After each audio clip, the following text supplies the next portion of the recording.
Ndakaaru ca Grand Théâtre bu Ndakaaru googee ajjuma dinañ daal di dem xooli ji ana lan moo fa daal di xew sans plus tarder ci sujet boobu ci laa lay interpeller Alaaji Rawaan tey bu ñu nee plan de redressement lan lañ ci war a mën a xaar loo xamante ni le PM Ousmane Sonko dina ko daal di indi ci doxalin. waaw liñ ci mën a xaar mooy qu'on redresse. waaw qu'on redresse tout simplement. Donc comme son nom l'indique. Plan de redressement nag il faut juste comprendre une chose mooy que ni du lu bees en vérité. Et puis du loo xamante ni le premier ministre ne l'avait pas annoncé ni le président Bassirou Diomaye Faye. C'est que nag ñun Sénégal parfois on a un petit problème mooy que ni. Des fois on a la flemme de lire, n'est-ce pas. Donc vision 2050 bi nga xamante ni Sénégal changé na de régime dafa am loo xamante ni moom la ñu prôné. D'abord dafa am constat bu ñu def bi ñu def mooy que ni Sénégal dañu am. Vraiment un problème sur le plan économique c'est-à-dire xaalis bu baree dugg ni ci réew mi. mais waa réew mi sentiruñ ko. donc loolu dafa nekk un constat loo xamante ni chaque jour nit ñi dañ koy dund. tous les jours. nga dégg ay milliards yu dul jeex. nga dégg ñu garlaajoo ay milliards yu dul jeex nga gis ñoo xamante ni dañuy dund une vie de Rothschild alors que réew mi sentiruñ ne ay koppar mi ngi fi dugg. dafa am benn góor gu bari xam-xam buy wax ne un proche collaborateur de Macky Sall la woon muy le professeur Arona Coumba Ndoffène Diouf. day wax ne dettu Sénégal bu ñu ko évaluer à 24 000 milliards bu ñu évaluer li nga xamante ne mooy ay gros travaux yoo xamante ne def nañ ko ci réew mi ak travaux yi ñu def ci réew mi daanaka matul 6 000 milliards tu vois. Donc Cour des comptes ñoo def benn rapport wax problème yi nga xamante ne moo am ci finance publique bi. Donc ñu am ay jafe-jafe économique yu réel d'ailleurs tellement dañoo am ay jafe-jafe économique yu réel ba nga xamante ni keroog ba premier ministre di wax ci réew mi bi ñuy wax ci lu jëm ci wàllu dialogue politique dafa ne réew mi amul problème politique problème économique la am donc ça c'est maanaam constat la reconnaissance que ni problème bi ñu am ci réew mi lii la. léegi nag yow boo constaté ba xam ne am nga problème en réalité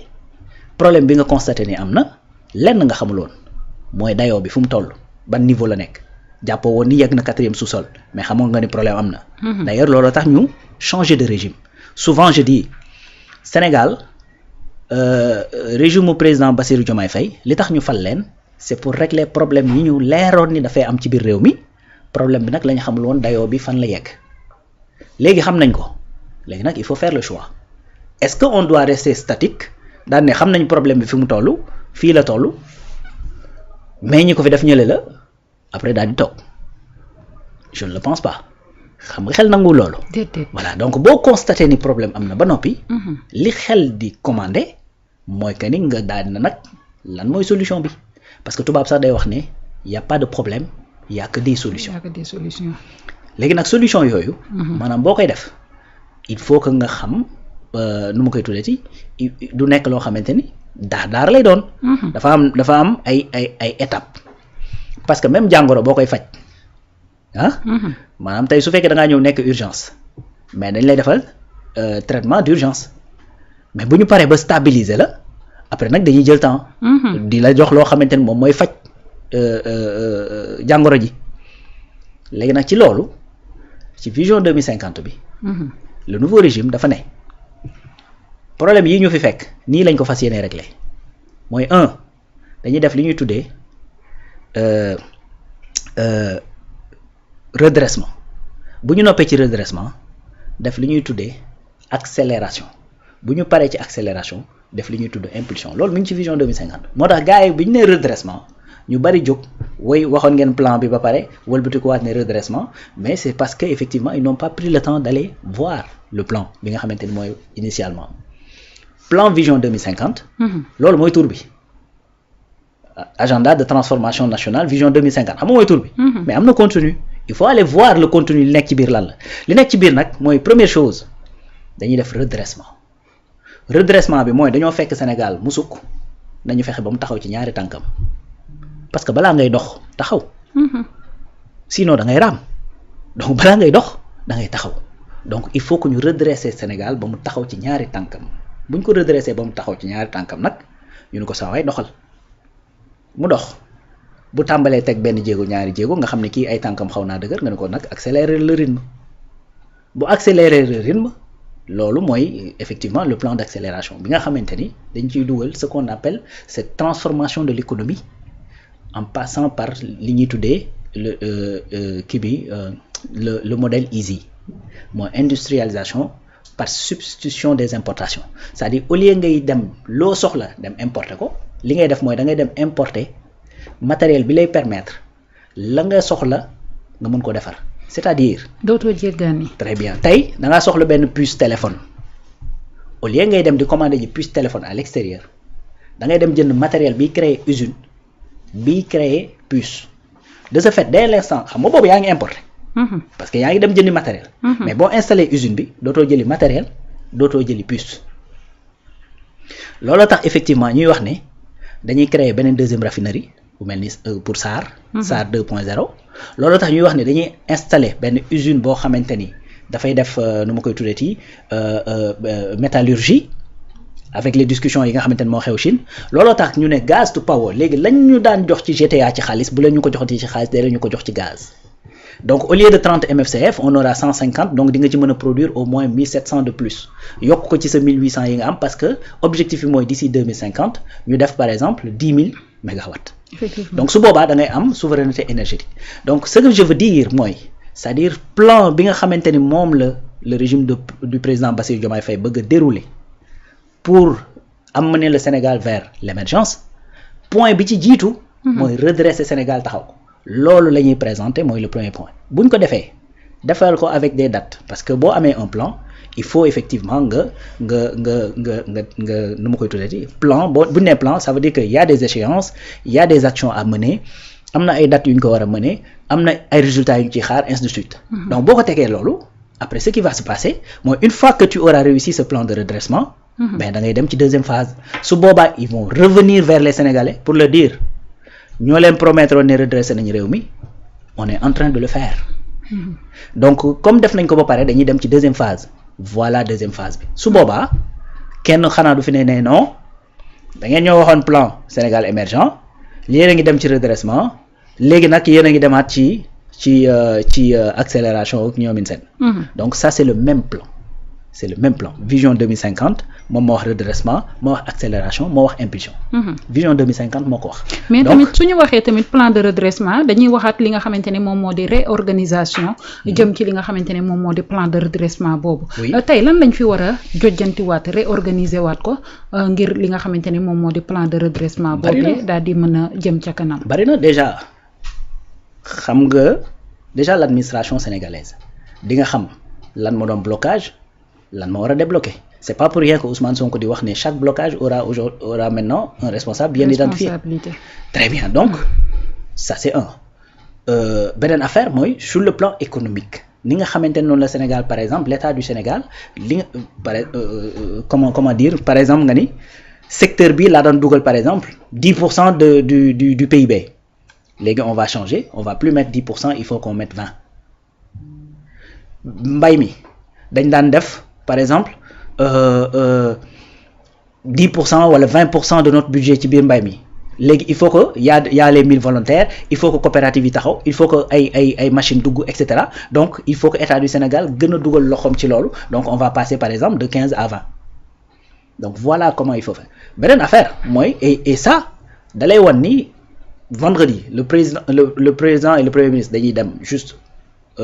naka la tuddati proposer le plan. Pour faire une exposition sénégalais comprendre fan lañu bëgg a dem. mais il y a déjà des actes qui prouvent que ni ñoom ñi ngi ci. lu tax may wax loolu le port est passé de 13 et quelques milliards de chiffre d'affaires à 19 et quelques. Plus 23% de chiffre d'affaires. Azer 125 villages par année à 292 villages en 6 mois. Donc 172 villages en 3 mois, n'est-ce pas? 410 enseignants-chercheurs en 12 ans, le régime Macky Sall recruté. 410 en 12 ans. Le régime du président Bassirou Diomaye Faye 500 ci 15 mois. Plus 200 yoo xamante ni effectivement c'est dans la formation professionnelle, donc muy 700. 1000 volontaires de l'agriculture. 1000 volontaires yoo xamante ni fële lañ nekk nu ma koy tuddee ci ministère du commerce et de l'industrie. 2000 enseignants Ben ça, si c'est pas un plan de redressement, comme disent, c'est quoi? Parce que da nga amoon ay déficit donc boo dee redressé ci li nga war a njëkkee mooy que ni fan la ay kàmb am fan la ay déficit am fan laa war a joyanti nag mooy redresser tout simplement te su fekkee da nga ne maanaam d'ici 2050 dañoo bëgg a am un pays industrialisé dañoo bëgg a am effectivement une économie boo xamante ne dañ ko changer mais kooku doo ko def avec ay jinne doo ko def avec des étrangers c'est avec des Sénégalais nga koy def donc est-ce que les Sénégalais ont la compétence qu'il faut pour mën a mener loolu à bien non qu'est-ce que je dois faire je dois les éduquer en faisant quoi dès le bas âge ma jàngal leen effectivement loo xamante ne dina leen mën a orienter vers les métiers yi nga xamante ne mooy mën a industrialiser ce pays ñi nekk niveau formation professionnelle ñu defal leen formation yoo xamante ne dana leen mën a permettre loolu ñeneen ñi nga xamante ni yegg nañ à un certain niveau ma génn leen réew mi ñu dem wuti xam-xam bu ñu ñëwee former xale yi fi nekk ben il y a 200 jeunes qui vont partir en Chine pour dem xooli li jëm ci wàllu usine bi nga xamante ne moom mooy defar les matériaux de construction nga dem également à Matam nga installer usine phosphate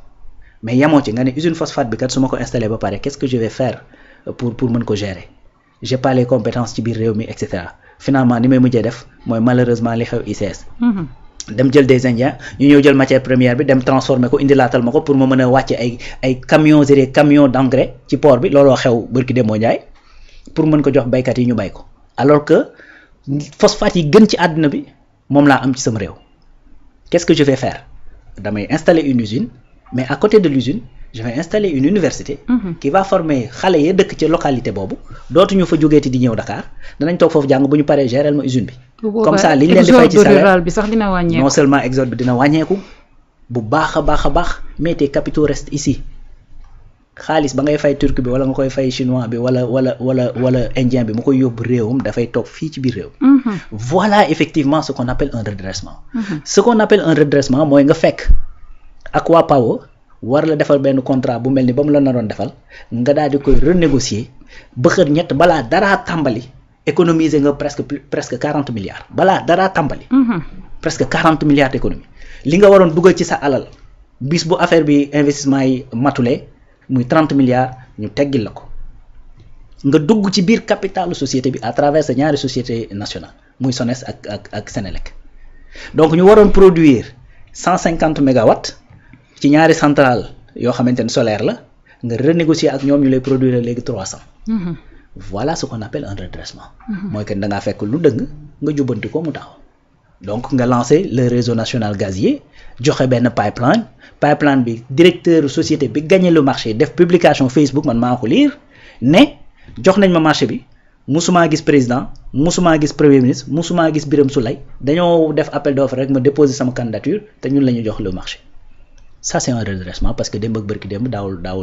xewee noonu et puis également sur le plan de la dette tu paies plus di leb moins ba pare yaa ngi dund yokk sa assiette fiscale ça c'est un redressement c'est-à-dire gis nga redressement bi ñuy wax en vérité du génn action yi ma lay wax léegi nag loolu yëpp mi bout à bout mooy tax effectivement bu ñu demee ce plan de redressement ba mu sotti après nag ci la Sénégal di taxaw am fiscalité bu baax port bi di dox